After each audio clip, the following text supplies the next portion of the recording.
Things in Cameron County have not slowed down this election day. Of the 180,000 registered voters, over 42,000 have already cast their vote during early voting, and another 35,000 are expected to hit the polls today. And by the end of the 2-week early voting period, 42,103 votes were cast to be exact. The interest has not stopped today, bringing out people who are still registering to vote, even if they will not be allowed to cast a vote today. Some of the small issues this election day include people still visiting the central office at the last minute, trying to figure out which precinct they should go to. Actually, honestly, we had, I think there was a couple of locations where we had a laptop that wasn't communicating with a printer. That's for printing labels that go on the combination forms. However, that doesn't stop the voting. That should not stop the voting. You know, the people could still, the workers, poll workers, could still write in that information and have the signature for the voter. Ortiz says he is expecting the voting numbers today to surpass the numbers from the last general election, and that means Cameron County voters would be setting a new record today.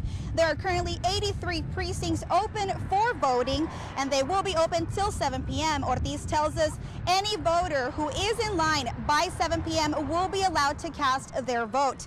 He says this is likely his last election as he resigns this January. And now I want to turn my attention to one of the most important races here in Cameron County, that is of the district attorney.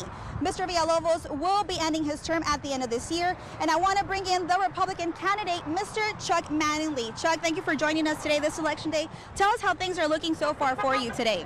Thank you, Daisy. Things are looking great. We're out here at Burns Elementary. The turnout's been good. We're very excited. We know people are going out and exercising their right to vote, and we look forward to the results tonight. Chuck, given the alleged corruption and the FBI investigations over the past 5 years, tell me an immediate change that Cameron County needs. Well, in the DA's office needs to be restructured itself. We need to implement my 3-point plan to fight corruption, which would be to form a public corruptions unit to prosecute these crimes, an internal integrity unit to follow the cases as they come into our office, and to partnership up with the United States attorneys and help the feds let them know they have a partner in this fight against corruption. And also, Chuck, we know that you have an extensive record, that you've been prosecuting big-time cases, but tell us something else. What do the voters need to know about you and why you are the best man for this job? Bottom line is I'm a career prosecutor. I'm not a politician. I'm doing this because I believe it's what's in the best interest of the county.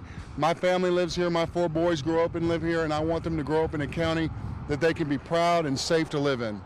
Thank you, Chuck, for your time. And Mr. Sines, the Democratic candidate, was here, but he had to get going to do more campaigning in the Port Isabel area, but we will catch up with him later. For now, reporting out from Burns Elementary in Brownsville, Daisy Martinez, Action 4 News.